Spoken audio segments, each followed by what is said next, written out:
자, 이제 사무엘 2장에 들어가면은 우리가 이제 한나의 기도 이후에 이제 그 엘리 아들들과 엘리 제사장 가문에 이제 하나님께서 내리신 아주 큰 저주와 책망을 이제 우리가 볼 수가 있습니다.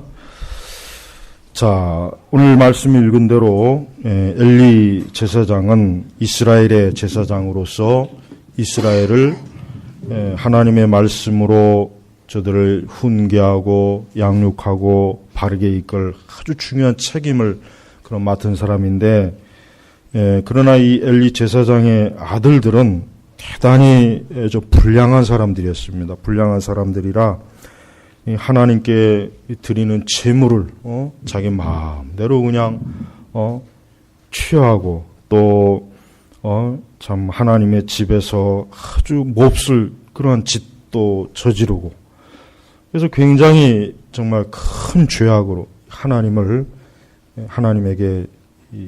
참 합당하지 못한 그런 죄를 저지른 거예요.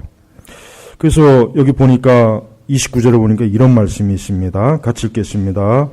왜 너는 내가 내 촛에 관해 명령한 나의 제물과 예물을 밟으며 내 아들들을 나보다 더 중하게 여겨 내 백성 이스라엘 예물 중 가장 좋은 것으로 너희 자신들을 설치게 하느냐. 자, 쉽게 얘기하면 이제 29절과 30절의 말씀의 의미는 뭡니까?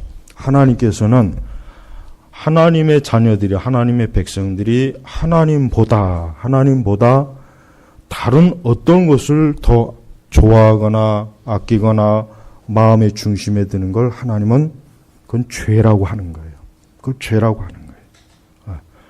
그래서 하나님께서 분명하게 여기 말씀한 것처럼 뭐라고 했습니까? 내 아들들을 나보다 더 중하게 여겨. 이게 핵심이죠. 이게 이제 엘리 제사장의 죄가 바로 이거예요. 그러니까 엘리 제사장이 하나님을 더 존중히 여기고 하나님을 더 귀하게 여기고 하나님을 더 절대적으로 여겨야 되는데 그렇지 않았던 거예요. 그래서 이제 그것 때문에 그만 이 엘리 제사장의 가문이 어떻게 됩니까? 그냥 한순간에 이 제사장 가문이 하나님께서 저주를 받아갖고 33절 이후에 보면은 내가 끊어버리지 않고 남겨둘 너의 사람이 내 준을 세선하게 하고 마음을 슬프게 할 것이며 내 집의 모든 후손들이 한창 나에 죽을 것이다. 그러니까 이 제사장 가문 자체가 이제 그냥 완전히 뭡니까? 그냥 멸망을 해버려요. 그 제사장의 그 직분도 빼앗기고.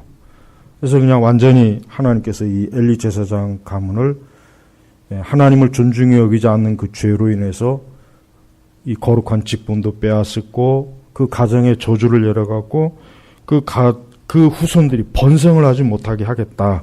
이렇게 지금 하고, 그리고 완전히 그 후손들이 이제 거지가 되고 아주 참, 그리고 심지어는 이제 결국은 이 홈리와 비느하스는 어떻게 됩니까? 나중에 죽죠. 하나님께서 이 두 사람을 대단히 불량하게 여겨서 하나님께서 이 둘을 죽이기로 작정한 거예요. 그래서 결국 나중에 이제 죽습니다. 여러분, 우리 그리스도인들이 좀 알아야 될 게 있어요. 저는 이제 가끔 좀 굉장히 좀 문제가 있다고 생각하는 게 한 가지 있어요.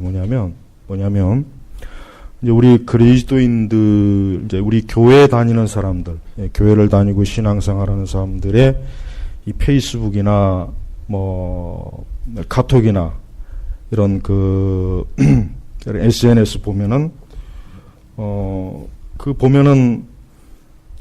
거기에 그걸 보면은 뭘 알 수 있냐면 그 사람이 가장 좋아하는 게 거기에 드러나 있어요. 그 사람이 가장 좋아하는 게 보면은 이 SNS에 보면은 다 드러나 있어요. 그 보면은 이 사람은 이걸 제일 좋아하는구나. 이게 딱 드러나요. 전 그게 가장 정확하다고 이렇게 봐요. 그래서 우리 그리스도인들은 하나님에 대한 그 믿음과 마음이 다른 것하고 감히 경쟁을 하도록 내두면 안 돼요. 그 어떤 것도 내버려 두면 안 돼요.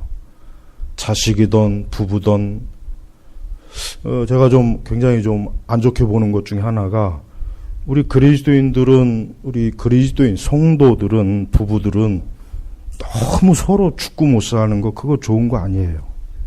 그거 좋은 거 아니에요. 어떤 이런 거 보면은 뭐 맨날 뭐 지 남편 아내 그 사진만 줄기차게 올라와 있어요. 또 아이들. 나 분명히 교회 다니는 거 알고 있는데 나 그런 거 보면은 이거는 좀 교회 다니는 사람들이 왜 맨날 신앙을 가지고 있는데 아니 말씀을 올려놓다든가 아니면 뭐 좀 신앙과 관련된 걸 이렇게 올려야지 맨날 그냥 서로 죽고 못 사는 사진들만 이렇게 쭉 올려있는 거 보면은 이건 죄다 죄. 이건 죄. 그건 죄야. 너무 그렇게 가족끼리 그렇게 너무 그렇게 친밀하지 마세요. 부부간에 특히 부부간에 우리 젊은 나이든 우리 결혼 생활 좀 어느 정도 하면 이제 서로 속 다 쳐다보듯이 하겠지만은 이제 막 결혼한 지 얼마 안 된 이런 신혼 부부들 맨날 그냥 일반 사람들은 그럴 수 있지만은 성도는 그러면 안 돼요. 그거 죄예요, 죄.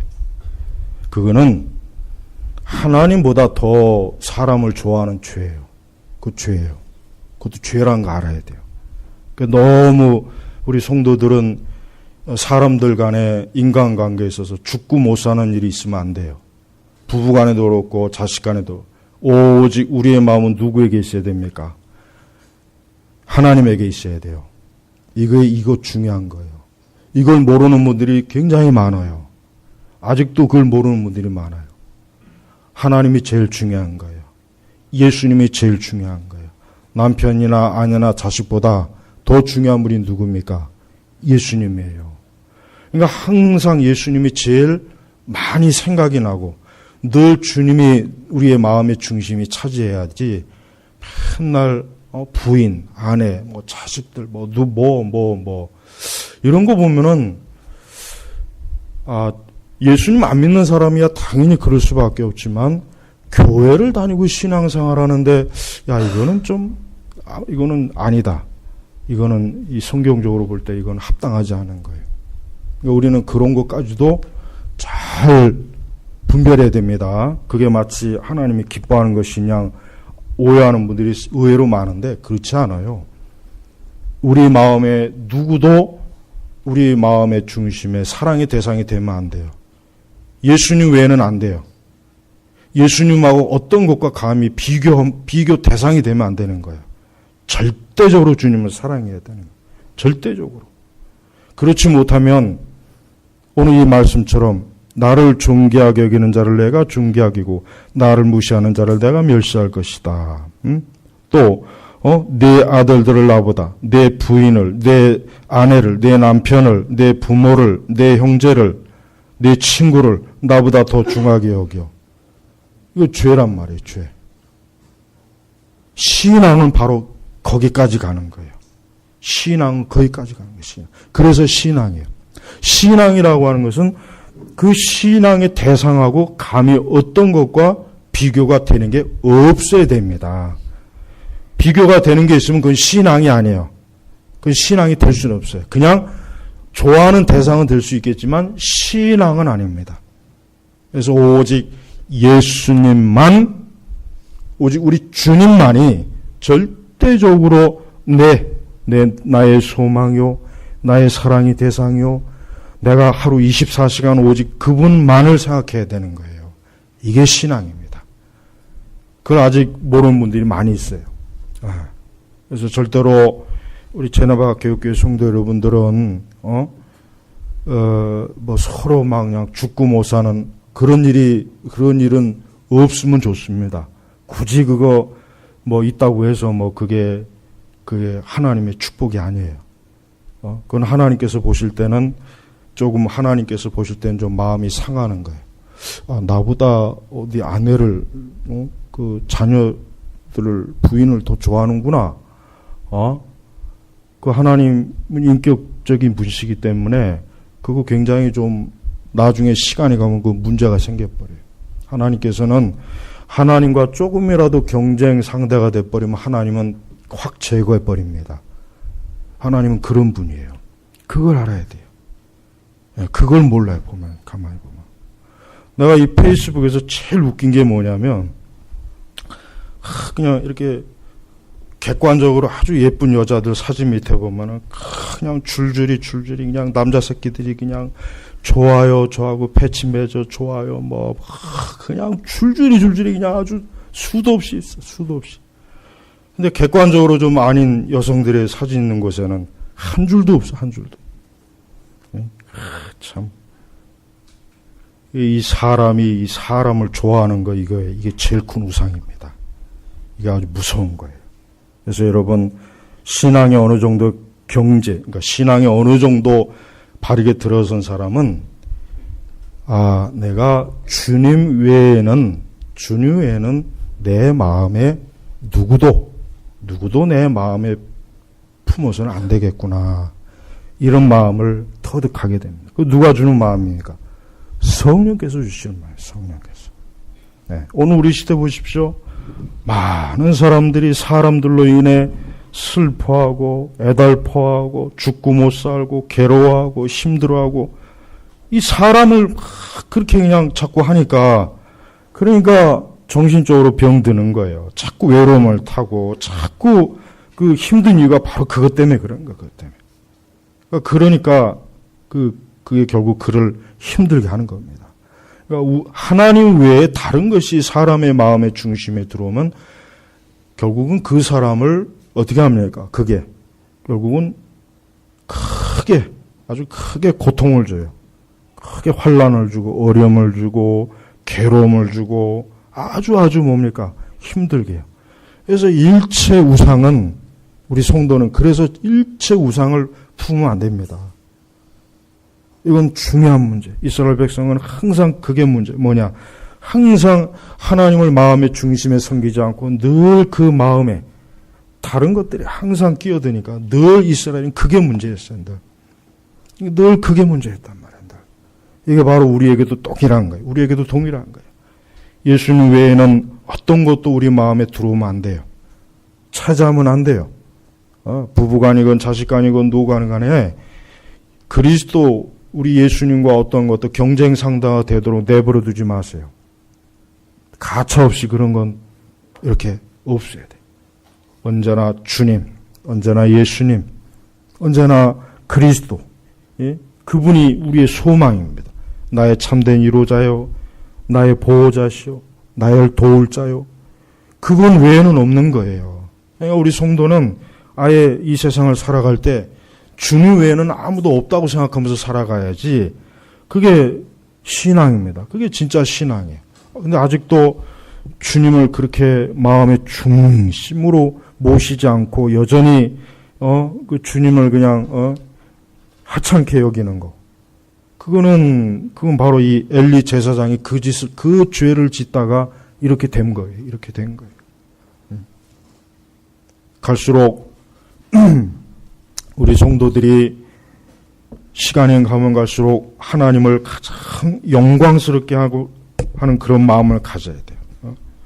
우리가 이 사무엘이라고 하는 사람의 특징이 뭡니까? 이 사무엘은 18절에 보니까 사무엘은 어렸을 때 가는 배에 에봇을 입고 여호와 앞에서 섬기는 일을 하였다. 이게 사무엘은 젖을 뗀 이후에 이제 한나가 하나님께 소원한 대로 하나님께 바쳤잖아요. 그러니까 이 사무엘은 어디서 자랍니까? 성전에서 자랍니다. 성전에서 제사장의 손에 의해서 양육받고 그냥 어릴 적부터 하나님을 경외하고 하나님을 사랑하고 하나님을 섬기는 그러한 일에 사무엘이 어때요? 받쳐진 거예요. 그리고 사무엘은 이 어릴 적부터 그렇게 경건하게 하나님을 섬기도록 잘 훈련받았어요. 그래서 사무엘이 이스라엘의 대선지 첫 번째 그러니까 우리가 이제 모세와 물론 모세도 선지자고 여호수아도 선지자이긴 한데 엄밀히 얘기해서 사실 사무엘이 첫 번째 선지자입니다. 엄밀히 얘기하면 구약에서 우리가 선지자의 계보를 굳이 얘기한다면은 이 사무엘이 첫 번째입니다. 그 이전까지는 그냥 족장이고 하지만 사무엘이 사실은 이스라엘의 대선지자의 첫 번째 자리에 올라요. 그래서 이 사무엘이 결국은 이스라엘의 대단한 선지자가 되잖아요. 결국 사울왕도 세우죠. 다윗도 기름 붓죠. 이 사무엘을 통해서 하나님께서 세우시는 거란 말이에요. 바로 이 사무엘이 어떤 사람입니까? 이렇게 어릴 적부터 그의 부모가 그 한나와 그의 아버지를 통해서 어떻게 합니까? 이 성전에서 잘 양육받고 경건하게 하나님의 사람으로서 다듬어지는 거예요.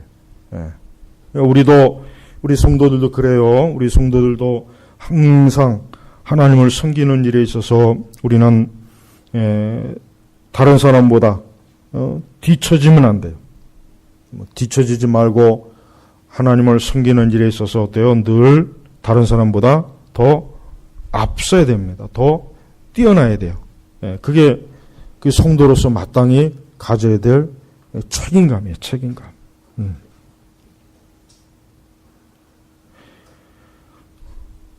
자, 21절에 보면은 하나님께서 여호와께서 한나를 돌아보시니 그 여자가 임신하여 아들 셋과 딸 둘을 더 낳았으며 소년 사무엘은 여호와 앞에서 자랐다. 사무엘에게 지금 반복적으로 18절에 여호와 앞에서 섬기는 일을 하였다. 여호와 앞에서 자랐다. 여러분, 우리 아이들을, 우리 자녀들을 항상 하나님을 섬기는 일에 이렇게 우리 아이들이 쓰임받기를 소원해야 돼요. 그게 성도의 마음이요. 참된 성도는 자신들의 자녀들이 세상에서 유명하고 성공한 사람이 되기를 원하는 것이 아니라 이렇게 하나님을 섬기고 어때요? 하나님 앞에 잘하는 거. 이게 뭡니까? 이게 참된 성도가 자기 자녀들에게서 가지는 소원입니다. 소원. 제가 오전에도 그랬잖아요. 제발 교회 다니는 사람들은 자기 자녀들이 제발 좀 저 세상 사람들과 같이 뭐 공부 잘하고 돈 많이 벌고 성공하고 그런 거를 절대 마음에 품지 마세요. 그거 안 좋아요. 그거 안 좋아요. 그걸 마치 하나님의 축복이라고 생각하는 사람들, 그런 거짓말쟁이들이 상당히 많죠. 기도 열심히 했더니 우리 아이들이 뭐 대기업 들어갔다, 시험 잘 쳤다, 좋은 학교 들어갔다, 뭐 어쩌고 저쩌고. 그거 다 거짓말이에요. 그거는 성경적인 가르침이 못 돼요. 진짜 성경적인 건 뭡니까? 우리 아이들이 여호와를 섬기고 하나님 앞에서 자라야 되는 거예요. 이게 중요한 거예요. 이게. 우리는 누구를 위해서 자녀를 양육해야 됩니까? 그리스도를 위해서 자녀를 양육해야 돼요. 앤드류 머레이의 그리스도를 위해서 자녀를 양육하자 책이 있어요. 그거 한번 그거 좀 다 읽어보셔야 그거. 그리스도를 위해서 자녀를 양육하자. 앤드류 머레이 책이 있어요. 그러니까 성도가 주를 위해서 자녀를 양육하고 주를 위해서 해야 돼요. 어쨌든 해야 된단 말이에요. 어쨌든. 그게 하나님 기뻐하는 거예요. 한나는 그렇게 했잖아요. 근데 그러지 않고 우리의 자녀들이 어떻게 하면 우리 자녀가 빌 게이츠와 같이 돈 많이 벌까? 어떻게 하면 우리 자녀들이 그냥 어떻게 하면 좀 세계적인 성공한 뭐가 좀 될까? 여기에 초점을 맞추고 자녀를 키우니 그 아이들을 영적으로 키우겠습니까? 영적으로 못 키우죠. 당연히 어떤 방식으로 키우겠어요? 육적으로 키우는 거예요. 육적으로. 근데 하나님은 그런 일에 하나님 복을 주지 않습니다. 하나님은 그러한 일을 하나님이 기뻐하지 않아요. 하나님은 하나님께서 주신 자녀들을 주를 위해서 바쳐지고 주를 위해서 양육하고 주님을 위해서 이렇게 바치는 거, 그게 하나님 기뻐하는 거예요. 그게 하나님 기뻐하시는 자녀 양육의 방식이에요. 그렇게 해야 돼요. 그게 좀 힘들고 어려워도, 그리고 그게 지금 우리 세대하고는 맞지 않잖아요. 하지만 로마서 12장 1절에 보면은 너희는 이 세대를 본받지 말고라 그랬어요. 근데 이 세대를 본받지 마는 게 뭘 본받지 말라는 거예요? 모든 걸 본받지 말라는 거예요. 모든 거. 자녀 양육이든 뭐든. 하여튼 성도는, 그리스도인들은 그 세대, 그 시대에 영향을 받지 마라. 거기 따라가지 마라. 오직 여호와를 따르라. 말씀을 따르라. 진리를 따르라. 그게 하나님께서 그 로마서에서 말씀하신 거란 말이에요. 근데 실제로는 안 그러잖아요. 실제로는 안 그래, 실제로는 이 세대를 본받아요. 모든 면에서 이 세대를 다 본받아요. 모든 면에서 다 본받지 않는 게 없어요. 우리는 성경의 말씀에 불순종하는 거예요. 그게 하나님 말씀에 불순종하는 거예요. 아주 하나님께서 이 한나가 하나님께 사무엘을 드렸지만 그 이후에 또 하나님께서 이 한나에게 어떤 은혜를 주십니까? 아들 셋과 딸 둘을 더 낳았으며 그냥 그 아들을 못 낳아서 그렇게 울고불고 막 그냥 고통하던 이 여인에게 하나님께서 뭡니까? 자녀의 복을 주셨잖아요. 그것도 아들 셋, 딸 둘, 다섯을 줬어요. 얼마나 참 이 한나를 보고서 주변의 사람들이 뭐라 그랬어? 한나는 여호와께 복을 받은 여자이구나. 그 주변에 있는 모든 사람들이 한나를 보고 뭐라고 했습니까? 하나님을 찬송하지 않겠어요? 한나를 보고? 그래요. 우리가 한나는 아들을 하나를 드렸는데 하나님께서는 한나에게 자녀를 몇 줬습니까?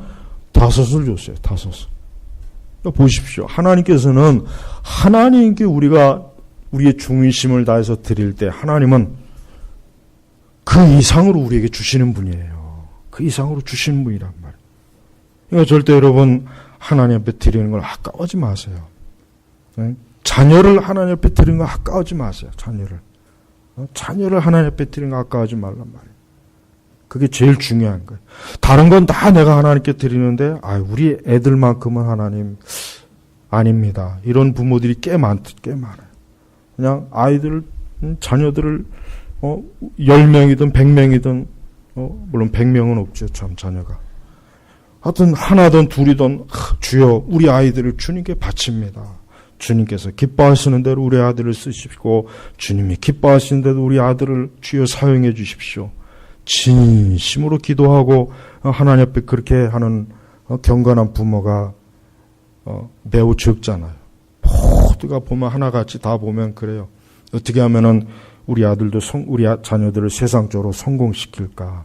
세상적으로 어떻게 하면 우리 아이들을 자꾸 그런 계산을 하고 있어요. 그런 계산을 가지고 기도하고 있으니 그거는 하나님 앞에서 아니에요. 그럼 그렇게 하면 안 돼요.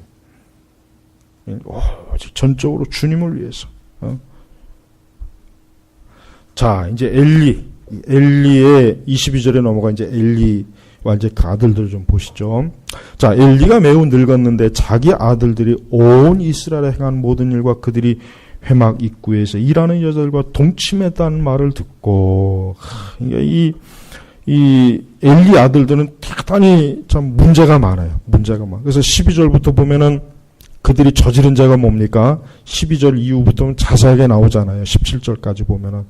그 하나님 앞에 드리는 그 고기 제물을 지 멋대로 그냥 막 취해서 자기들이 먹고 싶은 걸 그냥 마구잡이로 먹고 그 제사장이 그 하나님 앞에 드리는 그 제물을 훼손시킨 거예요. 제물을.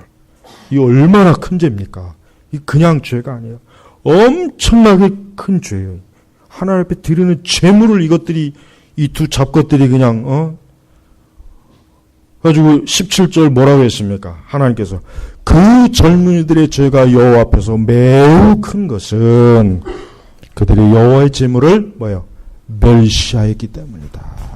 하나님 앞에 드리는 제물을 멸시한 거죠. 그러니까 하나님께서 이제 안 되겠구나. 너희들은 이제 경계선을 넘었구나. 어떻게 감히 하나님께 드리는 제물을 멸시한 거야? 지들 멋대로 그냥 막 지들이 좋아하는 고기 그냥 그걸 하나님 앞에 올리기도 전에 먼저 좋은 고기를 빼가지고 지들이 구워 먹고 별짓을 다 한 거야. 그러니까 하나님 볼 때는 이건 하나님을 모독한 거예요. 모독한. 이건 그냥 죄가 아니에요.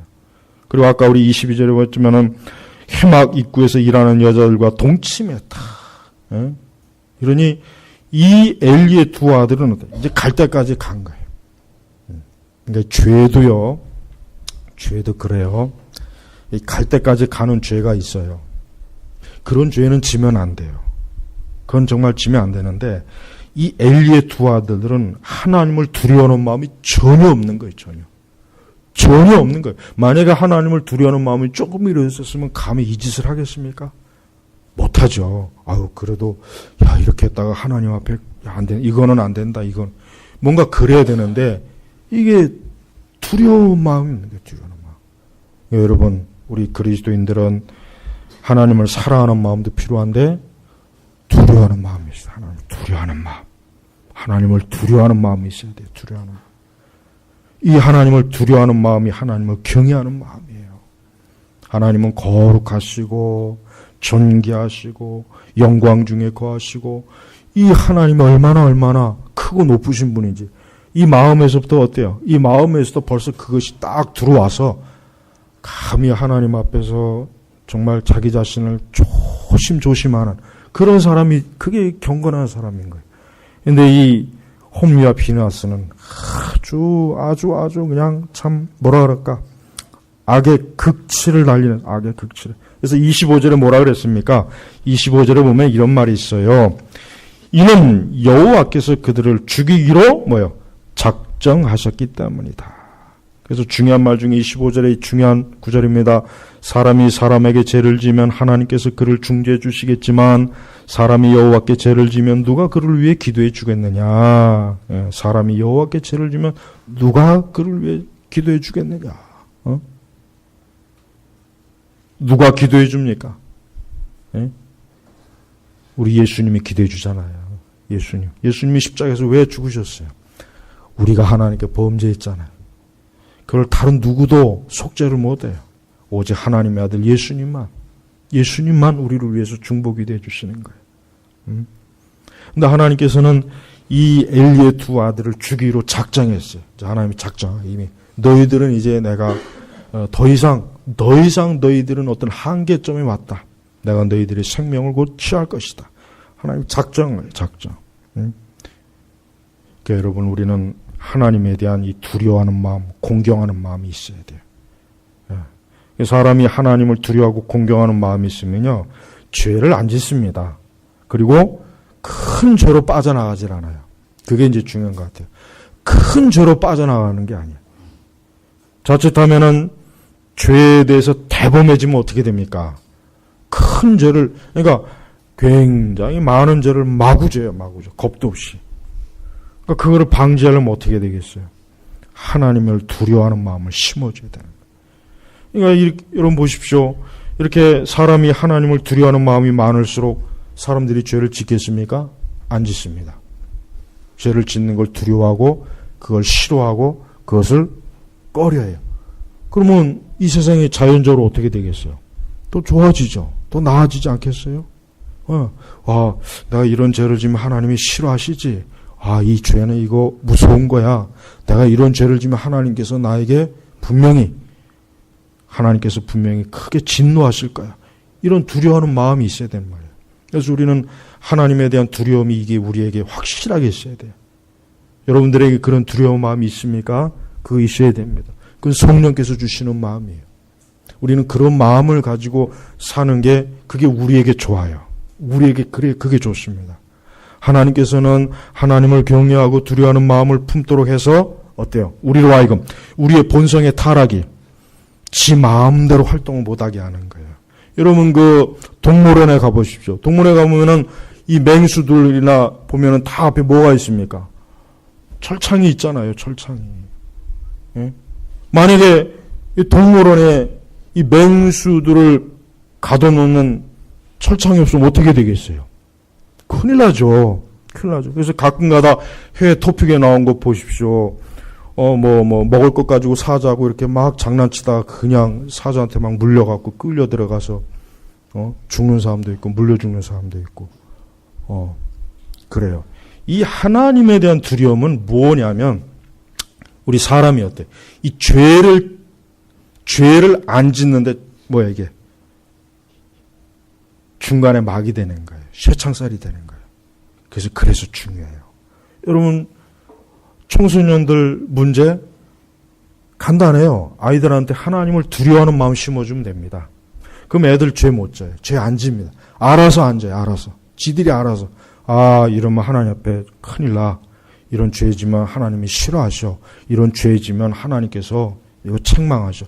벌써 그런 마음을 아이들한테 심어줘 보십시오. 아이들이 죄질 것 같아요? 절대 안 짓습니다.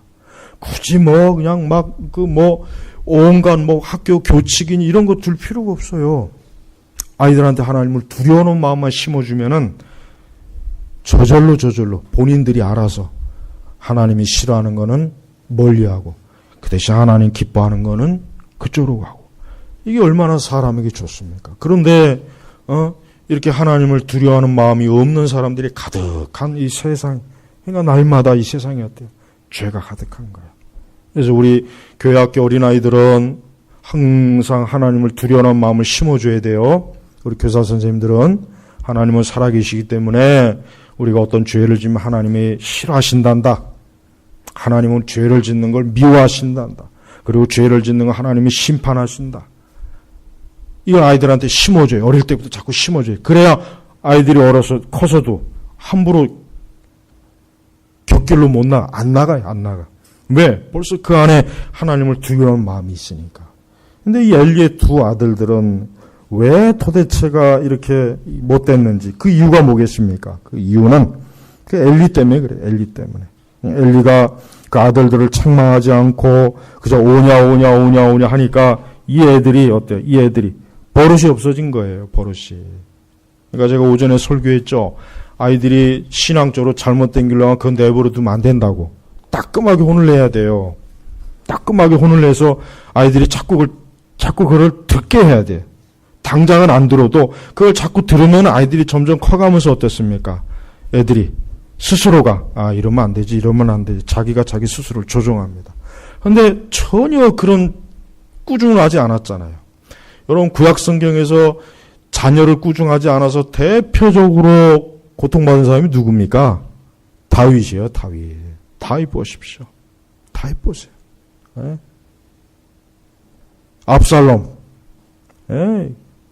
조금도 책망도 안 하고, 그러니까 결국 다윗도 얼마나 많은 어려움을 겪습니까? 응? 사실 옛날 부모님들은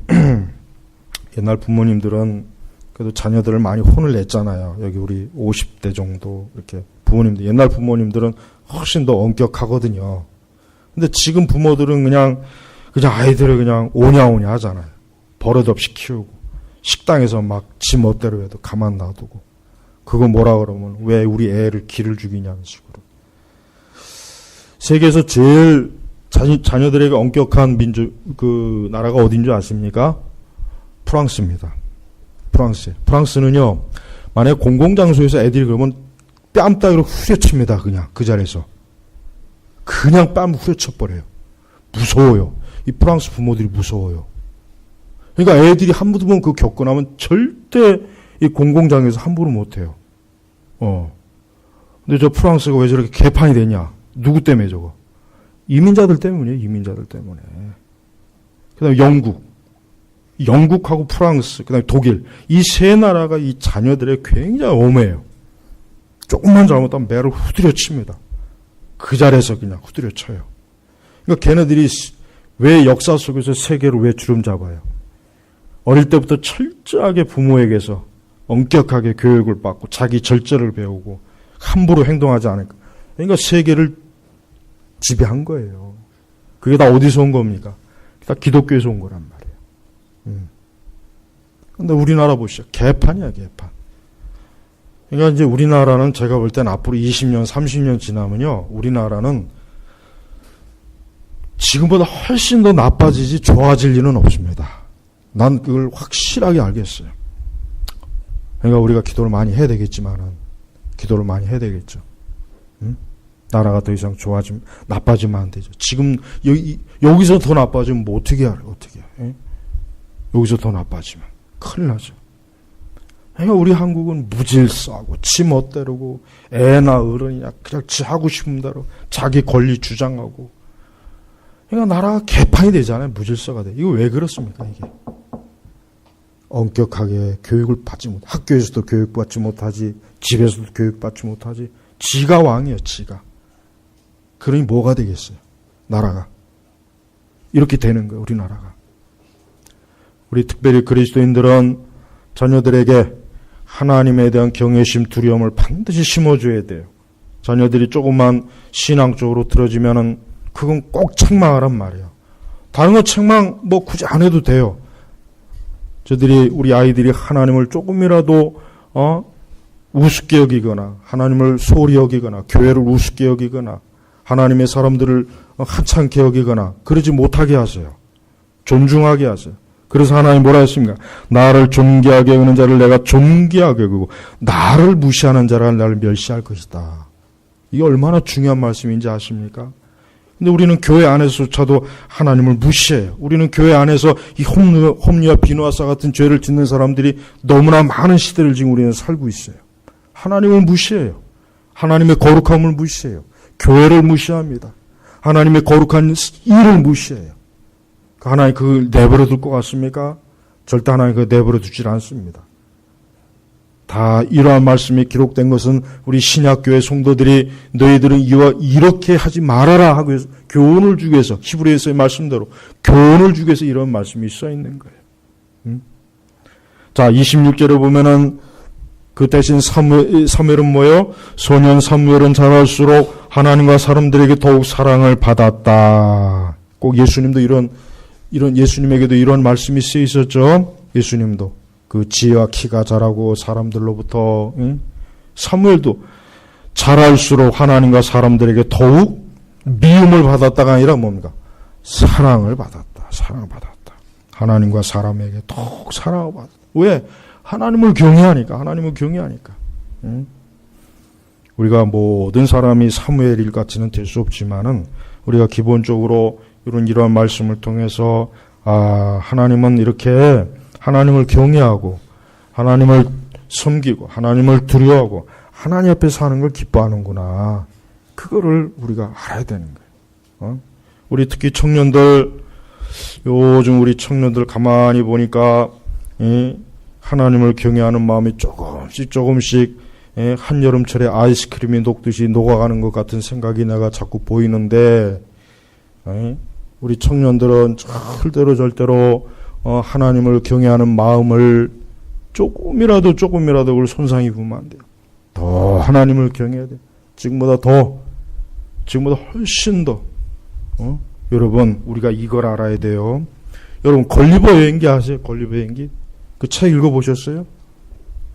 여러분 걸리버 여행기가 그게 우리나라에서는 마치 무슨 애들이 읽는 동화로 여기는데 사실은 그 책은 사회 비평서입니다. 어려운 책이에요. 어려운 책이라고요. 근데 여러분 걸리버 여행기를 보면은 거기에 중요한 교훈이 있어요. 거기 영적인 교훈이 있어요. 뭐냐? 이 걸리버라는 사람이 처음에 어디로 갑니까? 난쟁이 나라 가죠. 키 작은 나라. 그저 거기 가니까 자기가 거인이에요.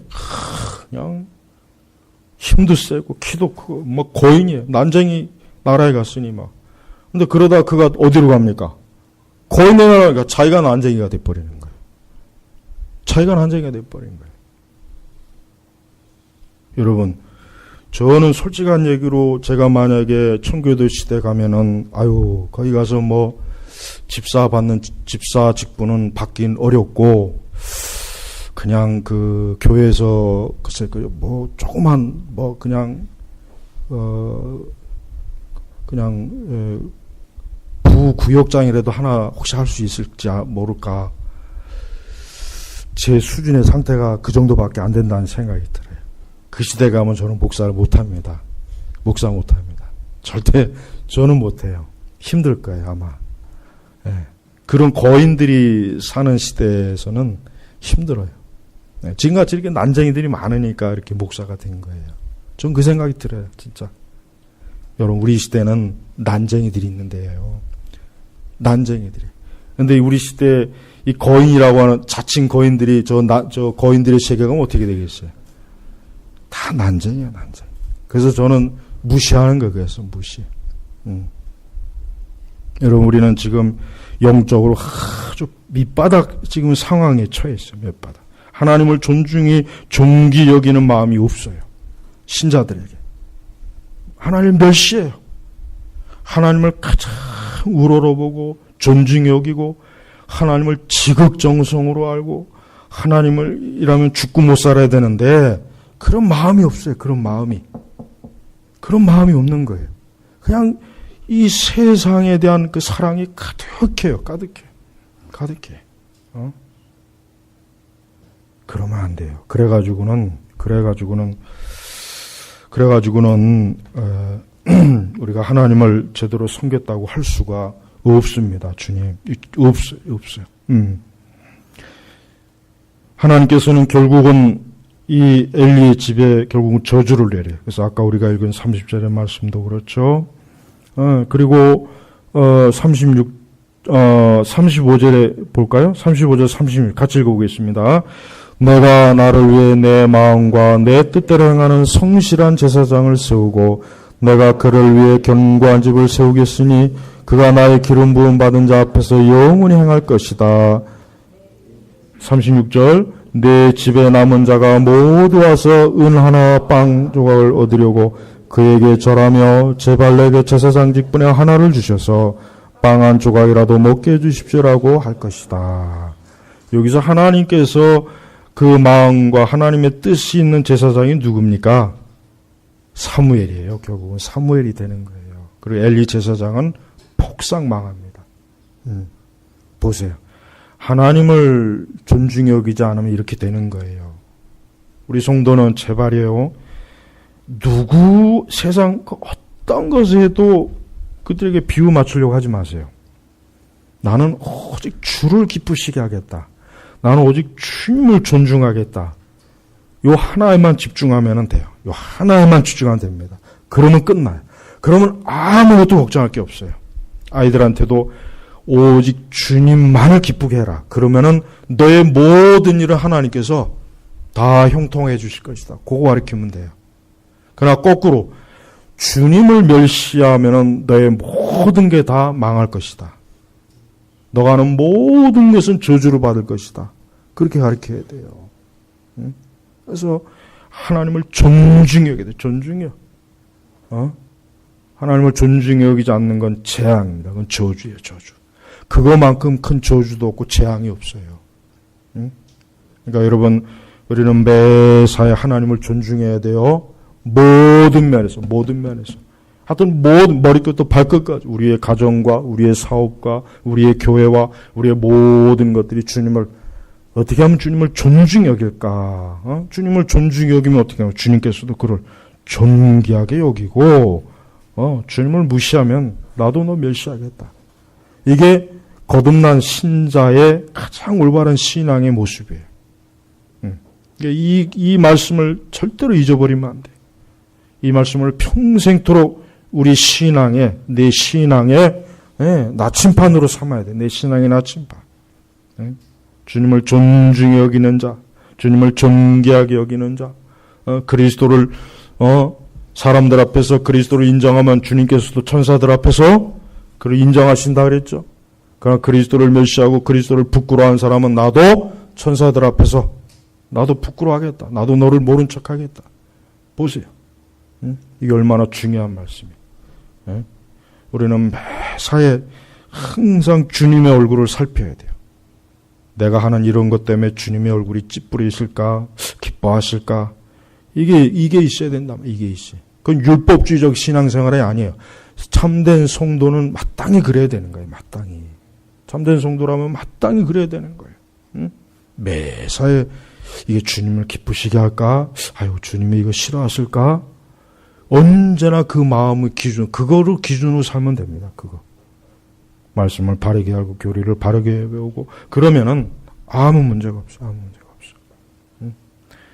다시 한번 반복하지만 결론적으로 지금 시대는 하나님을 멸시하는 시대입니다. 하나님을 존귀하게 여기지 않아요. 하나님을 무시합니다.